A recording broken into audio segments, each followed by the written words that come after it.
on and off rain today, it seems. Had to basically fly when it's clear just in case it starts pouring.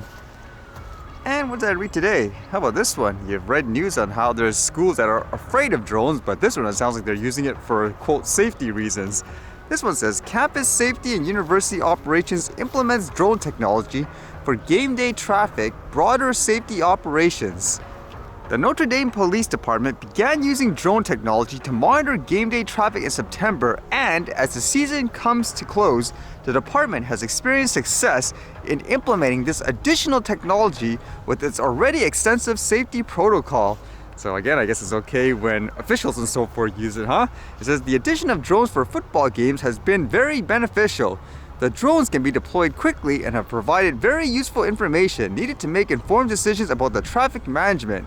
Until this year, NDPD used a helicopter to monitor traffic on game days. That tool is still very much in play, but is now reserved solely to monitor post-game traffic along with the drone. Think of it as an additional defensive back. While personnel in the command posts at the stadium have constant communication with the helicopter while monitoring traffic, the drone gives the added dimension of allowing them to view the traffic from the eye of the drone, saying, quote, drones allow us to check areas that are difficult to see or access so we can maintain a safe campus from the ground and air. Austin Galletti, the lead drone pilot for NDPD, says. I do wonder about this too, especially here in Canada with the RCMP. It says, Galletti works as part of the closed-circuit TV unit. After spending 7 years in the department, he went through extensive training to obtain his FAA license and drone pilot certification. Flying for the night games involves using anti-collision lights and a thermal camera. Video from the drones is live streamed to the stadium command center for the police and fire administrators to view. I actually generally wonder how extensive the training is in general, because for the most part everyone reads the same thing, and here anyways, most of the stuff doesn't actually teach you how to fly. And as evident here anyways, the RCMP, they crashed their drones into manned aircraft due to the lack of training and stuff, I would imagine anyway, so it makes you wonder how thorough it is, I guess, over there. At the same time, again, it's okay if you're using new tech in a good way to replace old tech, but it's just, again, when you fearmonger a recreational guy or whatever using it and all of a sudden it's okay here, it's just so hypocritical in my opinion. And when I thought of drones and I guess law, how about this one where it makes me think again, what is the point of this? It just sounds like it's redundant in many ways. It says here, drone law gets a flyby. Texas drone decision gives you privacy protection. If you don't appreciate spying drones, then you'll be happy to know that Texas has a law for you. Government Code Chapter 423. And it says, imagine walking into your backyard for a little sunbathing and seeing a smallish robotic object flying 20 feet overhead and snapping pictures. Feels like your privacy has been invaded? You're right, you've just entered the Twilight Drone Zone. If you don't appreciate spying drones, then you'll be happy to know that Texas has a law for you. Government Code Chapter 423, the law was on hold for years because a federal district court had ruled it's unconstitutional. It was revived in October 2023 by the 5th Circuit Court of Appeals in a landmark ruling regarding the press's right to take a drone pic of you in your pool. The press lost, so is this related to that other one I read before? It says, the law focuses on drones that take recordings, pictures, or videos unless the perpetrator falls under one of the 11 exemptions. It is illegal for him to use a drone to capture an image of private individuals or property. That picture of you in the swimsuit capturing the image was a Class C misdemeanor. Disclosing, displaying, or distributing the image was a step up to Class B misdemeanor. And it even says here, I guess, if someone accidentally took a picture of someone in the background, it says, what if the perp did not realize taking the picture was illegal? The law gives those people an out. If the perp destroys the image or stops displaying it immediately after realizing it was taken illegally, then that is a defense to the criminal case. There is a hard stop on using pictures taken wrongfully as evidence in court. If the images were captured in violation of the law or were images that were a byproduct from lawful drone use, they cannot be used in a criminal or juvenile proceeding, a civil action, or an administrative procedure. Again, to me, it just sounds like it's so complicated. You can just simplify it. You do something illegal with it, for example, doesn't matter what it is, if you're specifically going right up to the person, spying on them, like voyeurism and all that, have like a general law for that. You don't need specific stuff for like drones and all that. And this sounded like unfortunate news Remembrance Day was just yesterday, but again, people are still fighting. And how about this one? It says here, Jewish school in Montreal targeted by gunfire for the second time this week. A Jewish school in Montreal was targeted by gunfire on Sunday for the second time this week.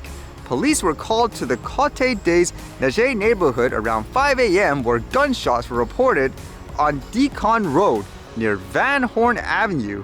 Upon arrival, officers discovered bullet holes in the facade of the Jewish school, Yeshiva Gedola. No one was inside the building at the time and there were no injuries. Witnesses told Montreal police they saw a vehicle speeding off after the shots were fired. It's the third time this week a Montreal Jewish school has been shot at. Is this related to the Israel and Palestine conflict? I would imagine it is anyways. It says these first two shootings are being investigated as hate crimes, police confirmed on Friday. SPVM statistics gathered from October 7th to November 7th reveal 73 hate crimes incidents targeting Jewish communities in the city, as well as 25 targeting the Arab Muslim community. Lots of conflict still, and it's unfortunate it's going to, I guess, become extremely violent like this if that's the end result.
Alright, see you guys later.